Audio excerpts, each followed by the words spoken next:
Daniel in Rochester writes, what is a typical day at the studio like? I've made recordings on my laptop in my basement, but I'm curious about what the difference is between that experience and recording in a studio. Thanks for the videos. You're welcome. Thanks for watching. A typical day in the studio. I'm not sure there is a typical day, but I can tell you about a few different sessions. So sometimes, really a lot of it depends on the genre. With each genre, there's this feeling. There's different levels of organization. Right now, we have a jazz session in there. The first day is set up. So the head musician, the artist, he goes in there with the engineer. I think he has an assistant of some kind. And they just kind of scope out the room.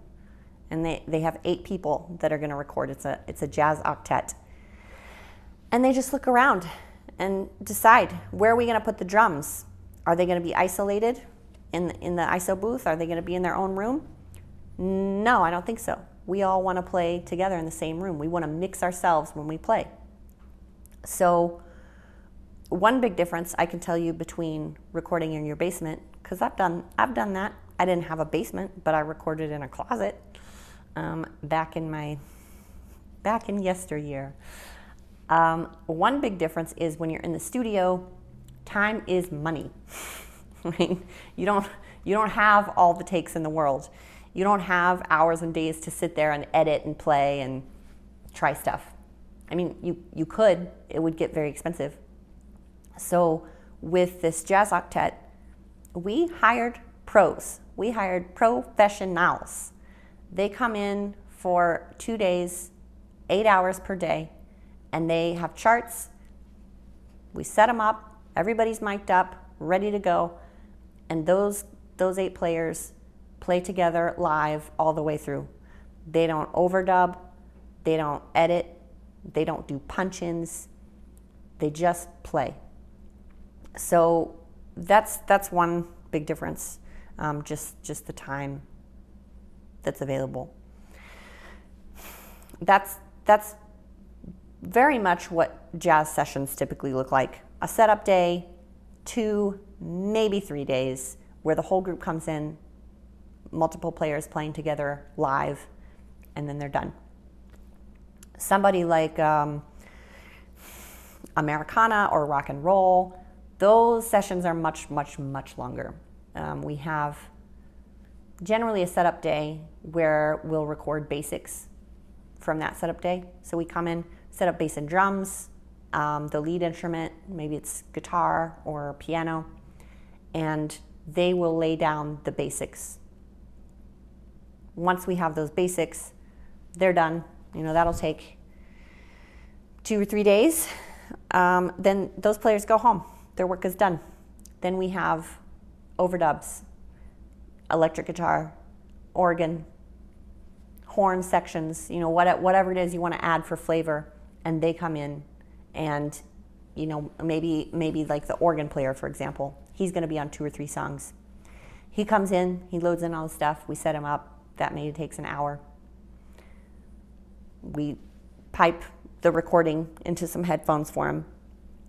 One cool, just to go backtrack a little bit, the jazz players that we saw, they didn't use headphones at all. They just mixed themselves in the room, and it was a really lovely experience. So when you're doing overdubs, though, obviously you need to hear the music. So we get them set up with headphones. And then a lot of times, overdubs aren't just 1 or 2 takes. They'll try a few different things, and then there's some editing. Ooh, we liked the first solo you played, but we liked what you did better in the 3rd take on verse 2. And so they cut and splice and edit and do all that after the fact, studio magic. So, I would say, for me anyways, the biggest difference between doing recording at home and doing recording in the studio is, in the studio, you need to be much more efficient because, again, time is money, limited time. You're working with other people. It's not just you doing all the instruments or having a buddy come in and play some drums or whatever. You've probably hired people that you're paying, and you want to respect their time. So efficiency is very important. And really, especially if you're going to release music on a label, you want to get the top of the top players and make sure that the musical quality of what you're recording is way up here. So those are some of the differences. But again, I'm not sure there's a typical day. Every session feels different. Every artist has a different personality. The producers are different. It's one of our engineers, Jay Elliott, says something about engineering is 10% recording music and 90% psychology, or something like that. Because you have to, you learn the quirks of people. They're coming in, they're maybe nervous, and part of your job as an engineer or studio manager, or being part of the production crew, is to bring people in and help them feel comfortable. Give them warm coffee and pastries and whatever. So those are some of the differences. Hopefully at some point we can do some tours, or I might just get better at taking video while I'm there. Seems like while I'm there, there's so much to do and see that I don't think about just taking video. So all of you guys can see, guys and gals, can see what it is that a typical day in the studio looks like. So thanks for the question. Sorry, I'm kind of vague. There's not a typical, this is not a typical job, but it's fun. So good luck with your recordings.